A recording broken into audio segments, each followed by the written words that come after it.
The heart of government, Sri Lanka's presidential secretariat, was surrounded by thousands of protesters who then stormed the building.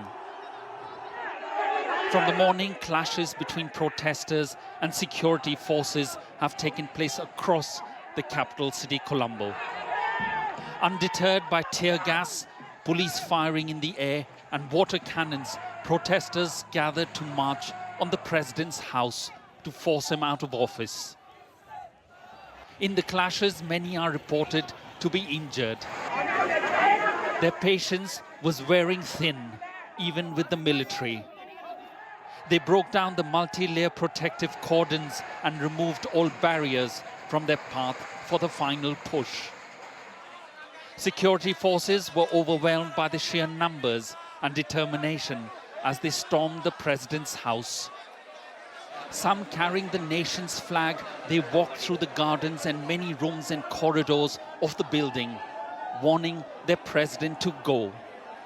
While a few jumped in the swimming pool to cool off in the most secure address in the country. President Gotabaya Rajapaksa had earlier been evacuated to an undisclosed location. Temple Tree, the official residence of Prime Minister Ranil Wickremesinghe, was also stormed by protesters. While his private home has been set alight, the anger against leaders is palpable. After an emergency meeting, the Prime Minister has agreed to step down for an all-party government to be formed. What they did was they were trying to be in power using various methods. So today, the people who were in the struggle, they entered the President House possibly and took it under control. The island's 22 million citizens are facing the worst ever economic crisis, which has triggered shortages of food, medicine and fuel.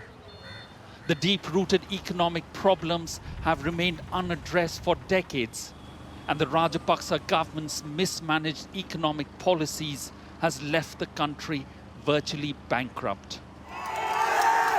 The government is now in talks for a $3 billion bailout with the International Monetary Fund. But for the moment, it's ordinary Sri Lankans who will have to bear the brunt of the worst man-made disaster the country is facing. Neville Lazarus, Sky News.